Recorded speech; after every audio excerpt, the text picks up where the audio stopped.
A new force of destruction is coming to Rainbow Six Siege in Operation Void Edge, and his name is Oryx.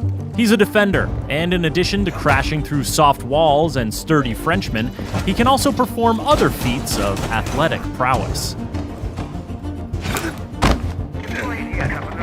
Then there's the new attacker, Yana. Don't be alarmed if you shoot her and she disappears. That's just her hologram that looks, moves, and sounds exactly like her. Okay, maybe that's a little alarming. Here's the rundown on the new operators and their gadgets, and a look at what they can do on the newly renovated Oregon map. Let's start with the new Jordanian defender, Oryx, because of the smashing. This is powered by his Rima Dash ability, a quick sprint that lets him move faster than any other operator. With it, he can knock attackers to the ground, including Montaigne and other shield bearers. He can also smash through barricades and unreinforced walls. Keep in mind that while barricades are a breeze, he does take some damage when crashing through a wall, so don't get too smash happy without a friendly dock nearby unless you want to end up losing a 1v1 to wood paneling. Oryx's dash runs on charges. He can use them rapidly to dash a few times in a row, but they take time to replenish, and they reset to 0 when you bust through a wall. Gridlock's track stingers and Nomad's air jabs can interrupt his dash, and it takes a moment for him to get his gun back up after dashing. Plus, Oryx's footsteps aren't exactly subtle when he dashes. His ability is more about speed and strength. And he's got one more trick up his complete lack of sleeves. Oryx can jump up and grab open hatches, then either peek at his surroundings and drop down, or pull himself up through the hatch to the floor above. He can't do it on roof hatches, and you'll have to break open the hatch first, so choosing his Spas 12 primary over his MP5, or his Bailiff sidearm over his USP 40 isn't a bad idea. But his climbing ability is independent of his Rima dash charges, so you can use these two skills in tandem. This makes Oryx a dangerous new defender who will have attackers looking over their shoulders and wondering where he'll show up next. Operation Void Edge is also bringing the attackers their own deceptive new threat, even though it's something that can't hurt the defenders at all. This is the new Dutch operator, Yana, and this is her hologram.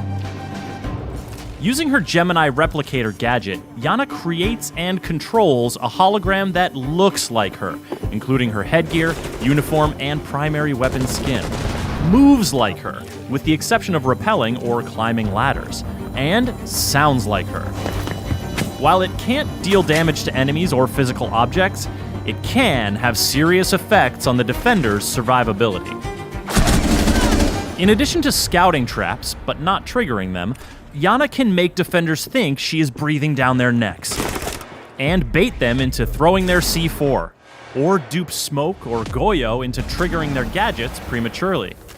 After all, when a defender sees the hologram peek around a corner, or hears it in a hallway, how are they to know it's not the very real and very dangerous Yana?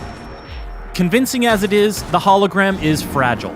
One bullet will destroy it, as will electricity or mute jammers.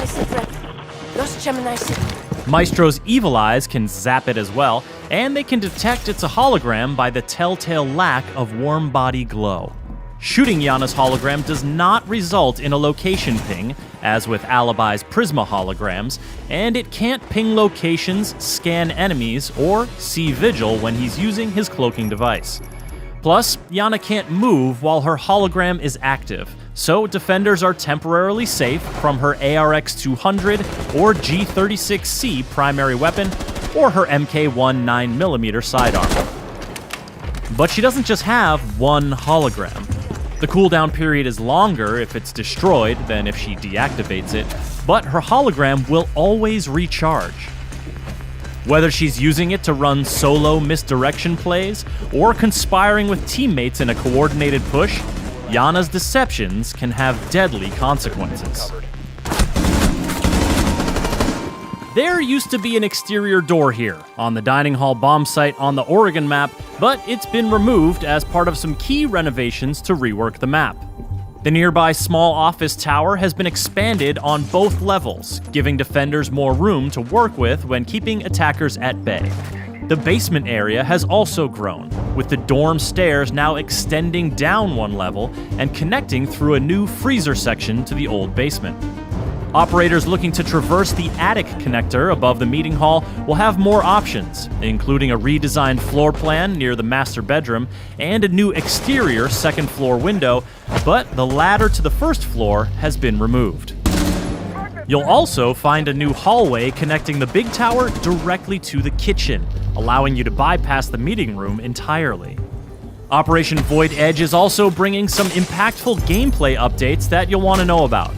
Changes to barricade damage will make breaking boards more consistent and less obstructive.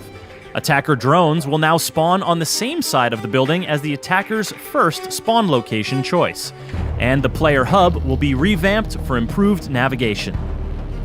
These updates, as well as the Oregon map rework, will be free for all players when Operation Void Edge launches.